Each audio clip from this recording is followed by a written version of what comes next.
it's Miss Wendy, and I'm so happy that you're joining me today. I'm in one of my favorite places to be, and that's in the great outdoors world. And each time we visit, we'll be looking at what's happening out here. What's blooming, what's changing, what's being, what kind of animals can we see? And when I look around me, I can see this changes every time we come out. Because wildflowers in particular have their own growing time. And this type of year, we can see goldenrod and pearly everlastings and different ones like that. But today we're going to look at seeds, because plants need seeds to grow. They need a good place to live. They need sunshine. They need water to help grow and get nutrients from the soil. But the most important thing is they start from a seed.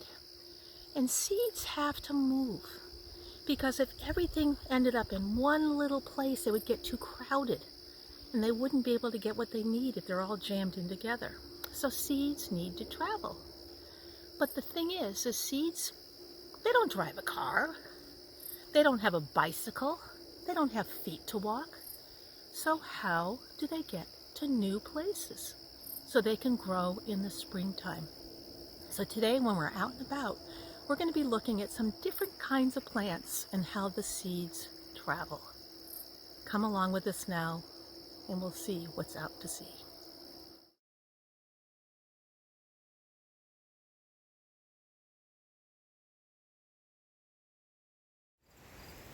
A windy day is a perfect time to showcase how some types of plants move their seeds. And this is a sow thistle, and it's got these really beautiful yellow blossoms. But once the blossoms go by, you can see that they're changing. And what happens is these become future seeds. And you can see on the edge of them little tiny seeds. And what happens is the wind picks up and they float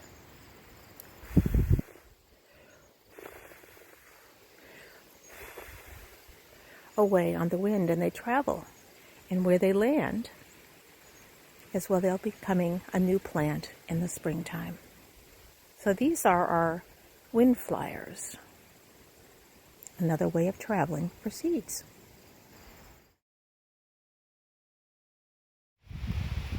As we've been talking about, seeds can move in different ways to travel, and some are known as hitchhikers. Now you know how Velcro works, or it just kind of sticks to whatever you want it to. Well, these burdocks have very, very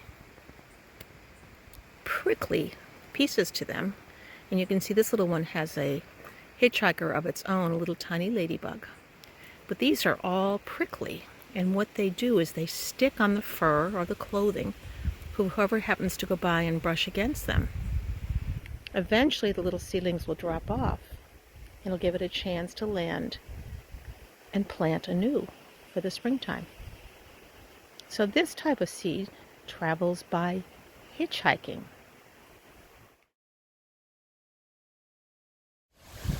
Hey there! I'm in the middle of a blackberry patch, and the plants have little tiny prickers on it to kind of keep animals and critters away. But any of the plants that have fruits, like these delicious blackberries, inside of these berries are the little tiny seeds to be future plants coming in. And what happens is when the animal comes along and eats a blackberry, yum, the blackberry will go through its digestive system, walk out the other side with a little bit of fertilizer, and where it lands, its resting place might be the site for a brand new blackberry bush.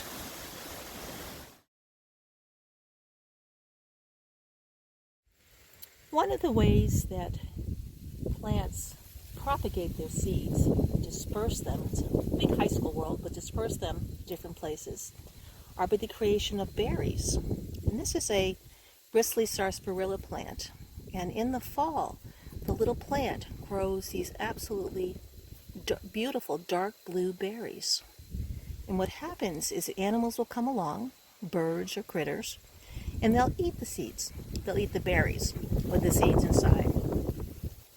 And then as they move along, they digest the berries, and the seeds travel through their whole digestive system and then come out the other end with a little bit of fertilizer, and it'll land in a new spot. Hopefully they'll land in a place that's hospitable with good soil and sun and access to water. And then in the springtime, that new little seed will have a brand new place to grow. Once again, one of the ways that seeds can travel is with the help of their woodland friends.